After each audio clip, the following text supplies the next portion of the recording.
Deixa eu falar uma coisa para vocês, antes da gente entrar aqui no nosso tema de hoje. Nós precisamos eleger a liderança da igreja para o próximo biênio. Então, a nossa comissão tem trabalhado principalmente em oração. E como eu falei para vocês da última vez, nós vamos agir da seguinte forma. Nós vamos, primeiro, trabalhar a diretoria estatutária, até mesmo por uma questão jurídica, uma questão de cartório. Nós precisamos dessa diretoria estatutária e conselho fiscal, que vamos trocar uma pessoa por conta do tempo. Ela tem um tempo que ela é permitido ela ficar ali, do ponto de vista jurídico também, de acordo com o estatuto vigente da nossa igreja. Então, nós precisamos fazer isso o mais rápido possível. Opa. Tranquilo? Vamos, o mais rápido possível. Pode ficar, eu não tenho preconceito não, tá?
à medida que nós vamos acrescentando outras ideias, outros autores, outra visão nesse material aí, tá bom?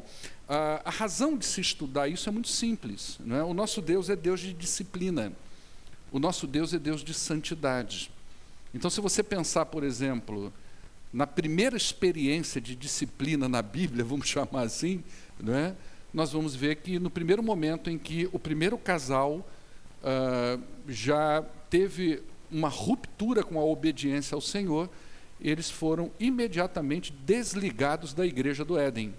Não tem igreja lá não, tá, irmãos? É só uma força de linguagem. Embora existe um texto de um autor presbiteriano, se eu não me engano, que ele trata justamente da igreja do Éden. Ele não está dizendo que lá tem uma igreja, mas ele traz elementos, né? Mas ali houve uma disciplina, né? Uma disciplina muito forte, inclusive.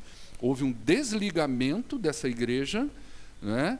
E houve uma proibição, inclusive, de voltar lá dentro, né? De ter acesso a benefícios, né?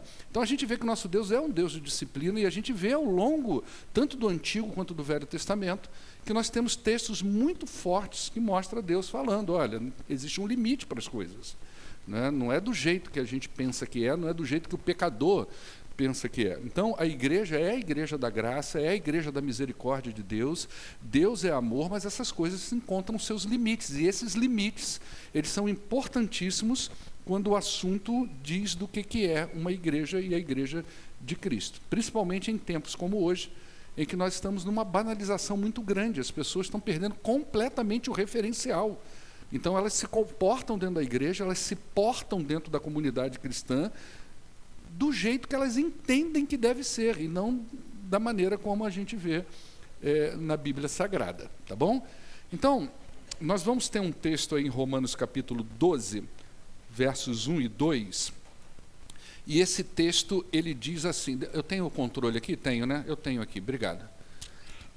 Ele diz o seguinte: portanto, irmãos, eu rogo pelas misericórdias de Deus que vocês se ofereçam em sacrifício vivo, santo, agradável a Deus. Este é um culto racional de vocês. Vamos parar só um instantinho nesse ponto, para lembrar que são textos que nós já expomos do ponto de vista expositivo. Hoje o pastor vai fazer um sermão temático, tá? Então nós não vamos fazer uma exposição desse texto, porque isso já foi feito. Então diz assim: não se amoldem ao padrão deste mundo, mas transformem-se pela renovação da mente, para que sejam capazes de experimentar e comprovar a boa, agradável e perfeita vontade de Deus. Por que eu coloquei esse texto primeiro? Porque essa última parte do texto, que está aí em negrito, esse é provavelmente, assim, vamos dizer assim, ele pode dizer para a gente do objetivo da disciplina bíblica. Nosso objetivo enquanto igreja é chegar aí, não é? Experimentar, comprovar a boa, agradável e perfeita vontade de Deus. Então, isso não vai acontecer se a igreja se modelar com princípios, valores, padrões, modelos que não são ou não estão de acordo com a boa palavra de Deus. Não vai ser desse jeito que nós vamos experimentar. Ô, querida, desculpe por ter te dado esse trabalho, embora você roda 10 quilômetros por dia, obviamente, mas eu trouxe o fardo aqui para dentro, eu que esqueci de trazer para cá, eu trouxe o fardinho, mas obrigado, viu? E não custou nada para você, parece que você nem foi, né? Coisa legal isso, né? Então nós não vamos viver igreja na plenitude da igreja, experimentar as bênçãos espirituais que Cristo tem para nós. Gente, tem coisas incríveis na palavra de Deus, que quando eu leio eu falo assim, nossa, por que a gente não está nisso? Por que a gente não vive isso? Às vezes você mesmo conhece outras igrejas e você pensa assim, poxa, eu queria tanto que minha igreja chegasse àquilo ali. Existe um percurso até esse lugar, existe um processo até esse lugar, existe um fazer para a gente chegar em algum lugar, e existe um ser para a gente experimentar a boa, perfeita e agradável vontade do Senhor. Então eu penso que esse texto aí, a última parte desse texto, ela reflete para nós bem aquilo que é, vamos dizer assim, o objetivo da disciplina na igreja, não é? A gente, quando pensa essa palavra disciplina, a gente pensa logo numa coisa agressiva, algo que vai vir para chamar a nossa atenção, exortar a gente, punir a gente, né? Essas coisas fazem parte, de certa forma, mas o objetivo é esse aí, tá? Fazer com que a igreja como um todo experimente esse lugar da sua relação com Deus. E aí, eu quero ver com vocês aí, né, de forma passageira, aí, esses dois textos. Olha só, vamos unir dois textos importantes da palavra de Deus. Um deles é o que eu acabei de ler, com o de Efésios, que nós já estudamos aqui na igreja à noite, né? Nós vimos isso há 2 semanas atrás. Olha o que o apóstolo Paulo diz nos dois textos: peço a vocês que vivam de uma maneira que esteja de acordo com aquilo que Deus quis quando chamou vocês. Essa linguagem aí é a nova tradução linguagem de hoje. Nós estudamos isso aqui há 2 semanas no culto de domingo à noite. Paulo dizendo à igreja de Éfeso: peço a vocês que vivam de maneira digna com o chamado de vocês, ou com a vocação de vocês, em outras traduções. Que maneira digna é essa? O digno de ser igreja, o apropriado com aquilo que Deus nos fez em Cristo Jesus, com todo aquele mistério que é a igreja de Cristo, com toda aquela importância espiritual, com todo aquele valor espiritual que é a igreja de Cristo. Então Paulo agora parte para um clamor, por uma insistência. Gente, vocês precisam viver de acordo, de uma maneira, com um estilo de vida que esteja de acordo justamente com esse chamado que vocês receberam para viver nesse lugar chamado família de Deus. Isso aqui vai dizer tanto das nossas experiências aqui dentro da igreja, os nossos relacionamentos aqui dentro da igreja, como vai dizer também da nossa vida fora da igreja. Quem eu sou lá no mundo, quem eu sou na escola, quem eu sou no trabalho, quem eu sou na rua, quem eu sou quando ninguém está vendo, só Deus está vendo, não é? Tudo isso precisa ser vivido dessa maneira que Paulo está pedindo. E aí, se você unir os dois textos, olha como que fica bonitinho, né? Parece até que foi uma coisa, parece até que dá para você unir, né?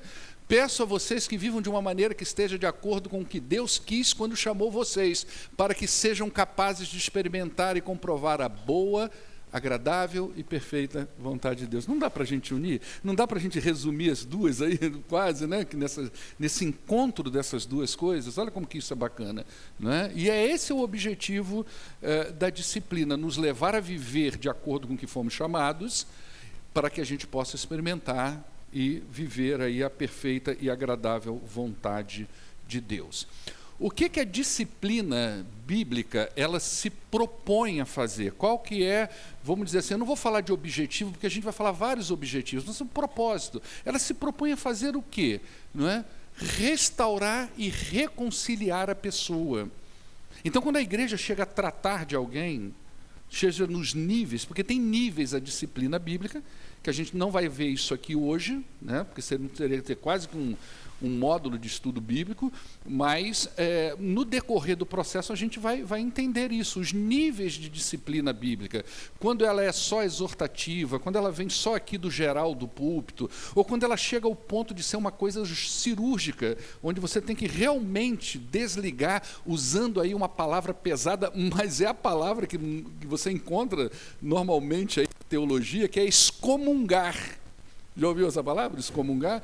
O que significa excomungar? É tirar da comunhão, da comungação. Nós vamos tirar a pessoa daquela comunhão com aquele grupo. Então, tudo isso, o objetivo, parece estranho, mas é restaurar e reconciliar. Sumiu aqui. Ei, voltou. Então, você vê aqui em Mateus 18:15, não é? Essa palavra aqui é muito interessante. Está ligado aí, Emanuel? Mateus 18:15, pede ele para colocar para nós. Mateus 18:15, depois você volta no slide. E aqui nesse Mateus 18:15 a gente vai ver também coisas importantes sobre quem faz isso, né? Quem executa essa disciplina. Mas olha só o que diz: se você ganhar o seu irmão, ou desculpa, se o seu irmão pecar contra você, vá lá a sós com ele, mostre o erro. Se ele te ouvir, você fez o que com seu irmão? Você restaurou ele. Você trouxe ele de volta para a comunhão, você reconciliou esse seu irmão. Entendeu? Então, o objetivo da exortação, quando uma pessoa chega até você e diz assim, irmão, deixa eu falar uma coisa para você, tem uma coisa que você está fazendo que não está legal, isso não é bíblico, não é?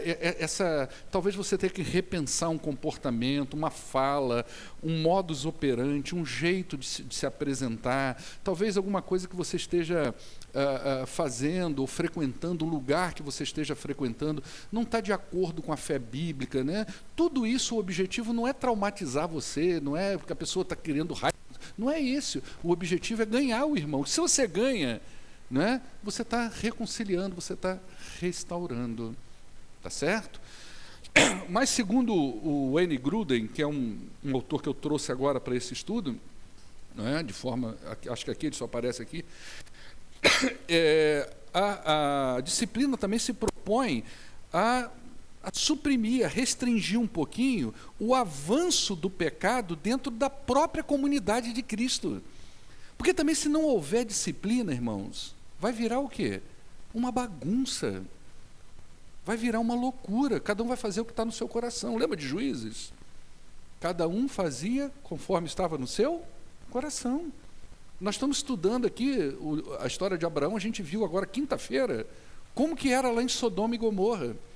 Vai virar uma bagunça, não é? Então esse texto aí de Hebreus 12, 15, olha o que diz aí.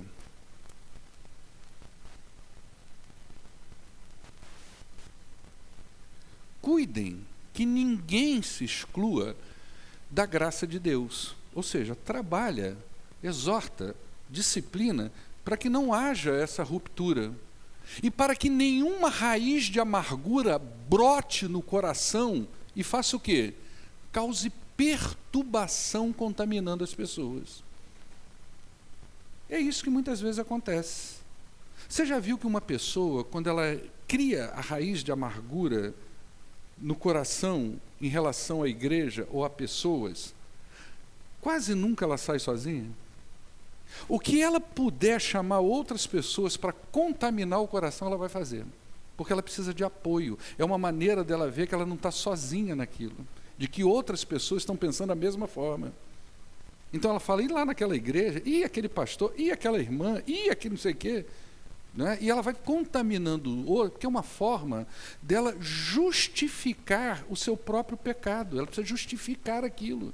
E uma forma dela justificar é disseminando aquilo que está no coração dela. Isso não é legal. Agora, se a gente fizesse aquilo que Jesus manda lá em Mateus 18, que a gente acabou de ler agora, não precisa voltar, Emanuel, no verso 15, você imagina, volta só para a lâmina mesmo, você imagina quantos problemas poderiam ser evitados se as pessoas não jogassem nas costas só do pastor ou da liderança esse dever de exortar as pessoas. Se você mesmo chegasse no irmão e já ali, na autoridade bíblica, você pudesse agir do jeito que Jesus está dizendo para você agir. Porque ali ele não está falando para o pastor, não, ele está falando para a igreja. Né? Quantos problemas poderiam ser evitados? Mas muitas vezes o crente ele faz o quê? Ele abre os seus ouvidos. Ele ouve, concorda em parte discorda, mas não se posiciona. Ele dá de ló. Quem veio quinta-feira sabe como que Ló agiu. Né? Ele dá de ló. Ele ouve, mas ele não confronta aquele pecado. O pecado precisa ser confrontado. Tá certo? Outro objetivo aqui, o propósito que ela se propõe a fazer, é proteger a pureza e a honra do próprio Jesus Cristo. Gente, presta atenção. Presta atenção numa coisa enquanto o Emanuel coloca o texto aí para a gente. Você imagina que quando uma igreja, ela permite que os seus membros vivam de forma dissoluta suas vidas, frequentando qualquer lugar, se portando de qualquer jeito, se envolvendo com o pecado, e ela mesmo não dá uma resposta a isso, você consegue imaginar que tipo de mensagem, obrigado, que deu uma... Mamãe, isso, Vitor. Ele não fica puxando a orelha do menino, beliscando. Eu já falei isso, eu tenho que ter uma reunião com esses pais para parar de fazer essas coisas com a criança, viu? Torturando a criança. Veja bem, que tipo de mensagem, obrigado, irmão, que tipo de mensagem nós estamos mandando para o mundo? Quando a gente não tem um nível de rigor com essas coisas. Isso é o problema dos judeus aqui, ó. Paulo está escrevendo agora, a metralhadora dele está voltada para os judeus. Quem estudou essa carta aqui na igreja comigo, viu isso. Tem um momento que ele está falando gentios, para a igreja ali, para a ala gentílica da igreja, mas tem uma hora que ele vira agora para os judeus da igreja. E ele vai dizer, olha, como está escrito, ele vai usar um texto, né, antigo, o nome de Deus é blasfemado entre as pessoas por causa de quem? Por causa de vocês. Então, a igreja, pode ser até que não é você que está fazendo, mas quando você permite, não diz nada, é como se você estivesse consentindo. Olha a nossa responsabilidade. Gente, isso me tira a noite de sono. Né? Essa coisa de ter que manter a política da boa vizinhança. Isso me tira a noite de sono, porque eu sei que um dia eu vou ter que sentar com Deus e explicar tudo isso. Eu vou dizer para você, a minha vontade é tirar a espada do girar e cortar a cabeça geral. Mas não é assim, porque não é eu, é a igreja que tem que entender isso. Quem tem que entender isso não é o pastor, é a igreja. Pastores vão e vêm, a igreja tem que se orientar. Né? E eu estou dando para vocês o ensino na veia. É desse jeito que tem que funcionar. Então, tem que fazer isso com tudo, com muito amor, muito carinho, com muita cautela, mas tem que ser feito. Não é uma coisa que pode ser empurrada para debaixo do tapete, porque é a honra de Cristo que está em jogo nisso tudo aí. Tá certo? Bom, quais são as dificuldades que a gente enfrenta quando vai falar de disciplina? Não é?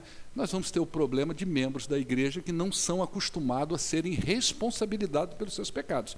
O pastor Jonathan Lehman, ele é pastor daquela igreja lá nos Estados Unidos, do Mark Dever, que eles escreveram aquele livro, As 9 Marcas da Igreja Saudável, acho que é isso, né? Então é um ministério, As 9 Marcas da Igreja. Então, ele trata exatamente dessa área da disciplina da igreja. Então você veja bem, os membros da igreja, isso aqui tudo é dele, tá? Não é meu, é dele. Os membros da igreja não estão acostumados a serem responsabilizados pelos seus pecados. As pessoas não estão acostumadas a sentar com você, ou qualquer pessoa, e dizer para você assim, olha, existe um pecado e você precisa se haver com isso aí. Não é? É quase que todos nós temos uma espécie de síndrome de Davi. Eu estou envolvido no pecado, as pessoas me dizem desse pecado, mas não sou eu. Aí precisa vir o Natan, com uma espécie de parábola, né, que a igreja está estudando sobre isso agora, e fala dessa parábola, né, e tem um autor que eu compartilhei com, que ele usa o nome Betseba, Bet com Bet, que é a ideia de filho no hebraico, e Natan está dizendo para ele, olha, ele foi lá e roubou a Bet dele, a Betseba, irmão. Você roubou a Betseba e o cara não cai a ficha. Então as pessoas não estão acostumadas a serem confrontadas. Você falar do pecado com a pessoa, ela muda até a face com você. Esses dias eu parei. Eu tenho um problema com uma vaga lá no prédio que eu estaciono meu carro, lá onde eu moro. E tem uma vaga que, se a pessoa não parar o carro certo, ela atrapalha. E atrapalha eu. Atrapalha eu. Atrapalha as pessoas. Só que não mora ninguém. A vaga fica sempre vazia. E a pessoa, quando vem, que usa, a dona da vaga, ela para direitinho. Pô, não atrapalha ninguém. Mas os outros moradores, visitantes e tal, param assim, vou ali rapidinho. Aí um dia desse, a pessoa estava dentro do carro, eu levantei, eu não estava conseguindo manobrar, a pessoa falou assim para mim, não, eu já estou botando na vaga com um sorriso para mim, sabe? Falei assim, olha, se você colocar na vaga, nunca vai atrapalhar ninguém. Pronto, mudou o semblante comigo. as pessoas não estão acostumadas a serem confrontadas. Elas ficam chateadas, elas ficam nervosas, algumas querem até agredir. Já viu aquela história, rato acuado, ele ataca? Isso é um problema quando vai se tratar de disciplina. Principalmente quando se diz de filho. Mexe comigo, mas não mexe com meu filho. Se eu falar que a unha do pé do seu filho está em pecado, pronto, acabou. A família sai da igreja. E a gente, às vezes, tem que ler. Eu já falei isso para um membro aqui da igreja, muito tempo atrás, a respeito, não sei se de um parente dele, eu falei, nós pagamos o preço por essas coisas que não são resolvidas, que às vezes precisa ser resolvida dentro de casa. E a igreja toda é penalizada por aquela coisa que não está sendo tratada. Não é? Os pastores também são pecadores. Isso é uma fala que pode vir de lá e uma realidade que pode ser daqui. Né?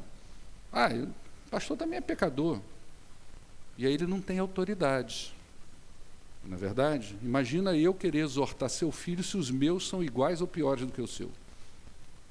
Acabou a autoridade. A igreja não entende isso. Assim, ele está falando uma palavra para mim, para eu abençoar a minha família, mas se eu vejo que ele tem um problema na mesma área, eu acuso ele. Então, às vezes o pastor tem um filho desviado, por exemplo, ele vai confrontar uma outra família no sentido de exortar do desvio daquele menino ou daquela menina, mas o seu também. Entendeu? A dificuldade perde a autoridade da coisa. É por isso que lá em casa a rédea é curta. Meus filhos não têm nem direito a pecar. Coitado, é difícil. Sei como é que vai ser a vida deles, não. Tudo traumatizado. Mas dúvidas se a disciplina realmente é a melhor coisa a se fazer. Será que esse é o caminho certo? Será que é certo fazer isso? Não é melhor dar mais um tempo? Não é melhor conversar um pouco? Não é melhor deixar que um dia ele ou ela vai tomar consciência e vai melhorar? Tem casos que funcionam, gente, mas tem casos que não funcionam. E a Bíblia não nos orienta a essa passividade toda. Vamos deixar acontecer para ver no que vai dar. Não é bem assim, não é? Será que eu fiz tudo o que eu poderia ser feito para recuperar o pecador? Isso é culpa. Você chega ao ponto de uma disciplina cirúrgica, ou então você vai falar com uma pessoa, ela ficou magoada com você, aí você pensa, nossa, será que eu fiz tudo mesmo? Será que eu não devia ter feito mais um pouco? A má compreensão do ofensor, ou seja, como que a pessoa vai reagir? Não vou falar com fulano não, que eu já sei como é que é. Aí a pessoa fica irada, fica ressentida, ofendida, ou então retraída. Não vou falar, não. Eu já sei como funciona ali. Não é? Nunca pensem isso de mim. Eu já vi umas pessoas aí com medo de me cobrar dívida na cantina.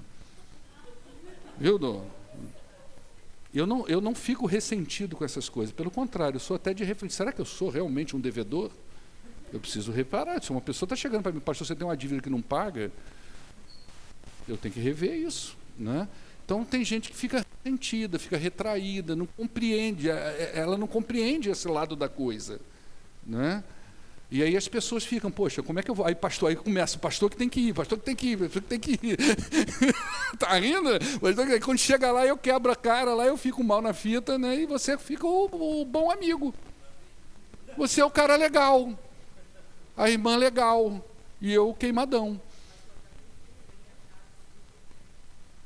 Do que? Caixa dos eventos?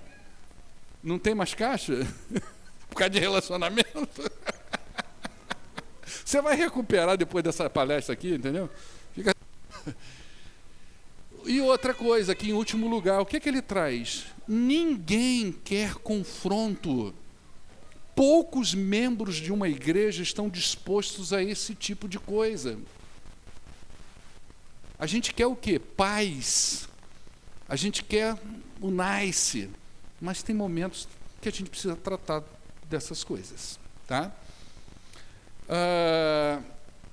Já falei das dificuldades, né? E aí, o que a gente vai fazer? Hoje, como por cada hora, tá? Nós vamos trabalhar só mais esse slide aqui. O que é disciplina? Disciplina é a ação de instruir.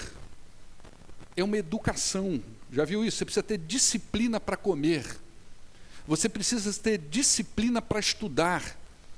É uma educação que você está dando à pessoa. Então, em se falando de Bíblia, é como se você precisa ser orientado em como viver a fé cristã. Né? Você precisa ser instruído em como viver a fé cristã. Você precisa ser ensinado a viver a fé cristã. E essa disciplina, por exemplo, o que eu estou fazendo aqui agora? Eu estou disciplinando. Eu estou ensinando, eu estou instruindo. Ela pode vir daqui? Pode, desse jeito. O que nós estamos fazendo aqui é um momento de exortação, mas ela pode vir pessoalmente também. Ela pode vir em casa, nós em casa com os nossos filhos, instruindo, orientando, exortando, disciplinando a viverem a fé cristã da maneira mais bíblica possível, entendendo o comportamento deles, entendendo a visão de mundo deles, a realidade deles, mas nunca deixando de instruí-los aquilo que é ortodoxo. Ou seja, aquilo que está correto de acordo com a palavra de Deus. Daí vem a ideia de ortodoxia, aquilo que está de acordo com. Ortopedia, né? Você vai botar o pé de acordo. Está tortinho, vai botar direitinho. Ou falei pé, mas pode ser qualquer outra coisa. Né? Então, no Velho Testamento, ela tinha esse caráter de correção, de castigo, de repreensão, de reprovação. Ora, você vai abrir a Bíblia lá, principalmente na saída do Êxodo ali, você vai ver isso aqui.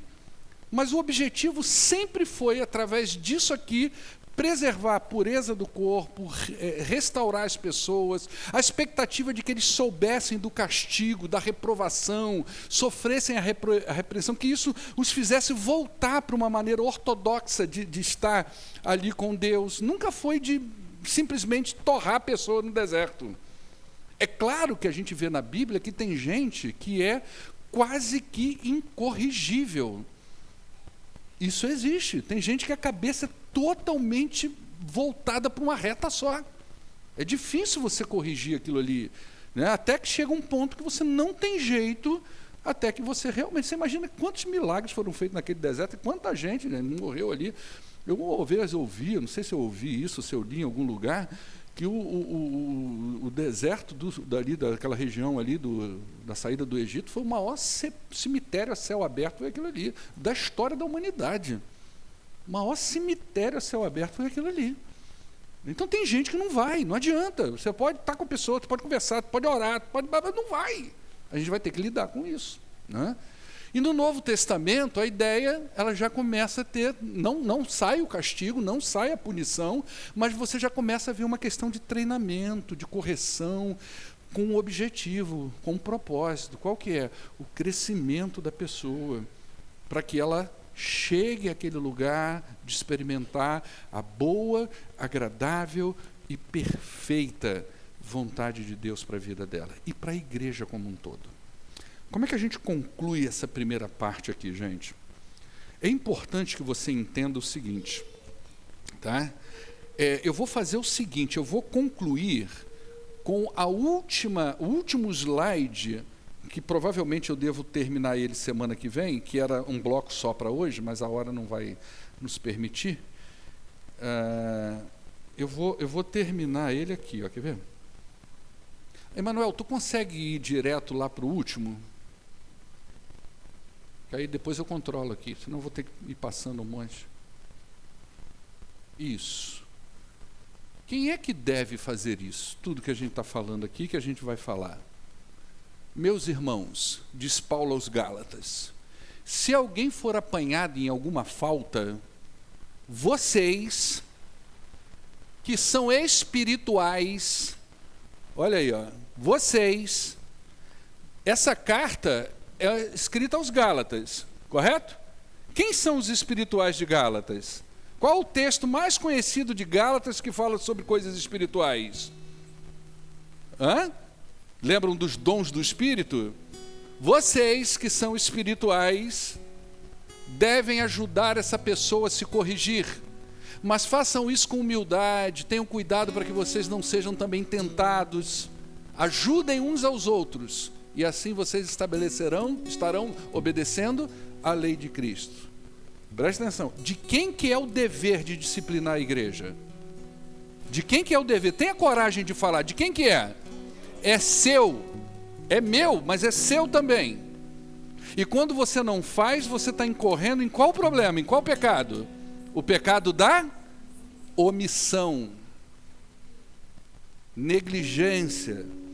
Exatamente. É claro que você não vai sair por aí com a espada, com a arma na mão, enquadrando todo mundo dentro da igreja. Não é assim. Mas você percebeu a realidade, ela se desbrochou para você, é você que tem que ir primeiro. Depois tem outras instâncias, obviamente. Se o teu irmão não te ouvir, você vai fazer o quê? Vai chamar um grupo de irmãos. Por que eu tenho que chamar um grupo de irmãos? Será que eu estou vendo a coisa certa mesmo? Ou eu estou equivocado? Então vamos pedir opinião a outras pessoas? Não, aí, não, os caras, todo mundo concordou. Opa, mas o cara não cobrou. O que a gente faz com ele? Agora sim, vamos levar a outra instância e vamos até a gente chegar realmente ao ponto. Entendeu? Mas tudo que puder ser feito a começar por... Gente, isso evita tanto problema. Você não tem noção. Quando a gente pega a coisa aqui atrás, já vai trabalhando, já vai cuidando, né? Então, tenha isso na sua cabeça. Esse negócio é de todos nós. Todos nós temos essa responsabilidade. Outra coisa, disciplina não é para magoar você, não é, mas nós precisamos preservar a pureza da igreja, precisamos preservar a honra de Cristo e precisamos fazer alguma coisa para tentar restaurar a vida da pessoa. E isso não é, a gente não restaura a vida da pessoa. Pode dar certo, pode pegando a pessoa. Ô Lucas, arruma um lugar nela aí para o louvor, para o seu. Não é assim que funciona. A gente pode fazer uma visita, mas tem hora que você vai precisar confrontar o pecado da pessoa. Você vai dizer para ela, tem uma raiz de amargura no seu coração, né? Tem um comportamento que não está alinhado com as Escrituras. Tem um pensamento seu que não está alinhado com aquilo que está sendo ensinado para o povo. Eu acho que você precisa rever isso. A pessoa está lá durona, não, a gente vai ter que caminhar até chegar a algum lugar aí. Bacana? Amém? Vamos orar ao nosso Deus? Às vezes o cara é corintiano, ele está aquela coisa de corintianizado que o Marcelo ensinou. Você tem que converter ele para o Flamengo. Então, às vezes isso demanda. Vamos ficar de pé, querido. Né? Às vezes tem isso, né? Aí eu virei para um pastor lá em Belo Horizonte. Aí ele falou assim, você é flamenguista, né? Eu falei, todo carioca nasce flamenguista. Ele falou, não, nasce fluminense. Porque realmente, né? Quem nasce no Rio de Janeiro é fluminense. Aí lascou, né? Achou a cara da gente. Falei, então depois ele converte e tal. Senhor, muito obrigado por esse momento, Deus.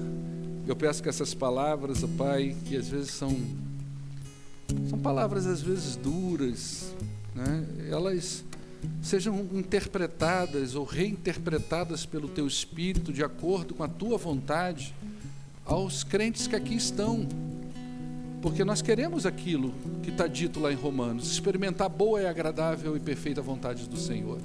Nós também queremos, ó Deus, preservar a honra do Senhor Jesus, a pureza da Tua igreja, e queremos fazer isso de acordo com o Senhor. Então, nós não queremos agir na carne, nós queremos agir no Espírito, para a honra e para a glória do Teu Filho Jesus Cristo. Pois é em nome dele que nós oramos hoje e sempre. Amém. Aí você vai dizer assim para o seu irmão, ó, fique esperto, senão eu vou te enquadrar, hein? Deus abençoe.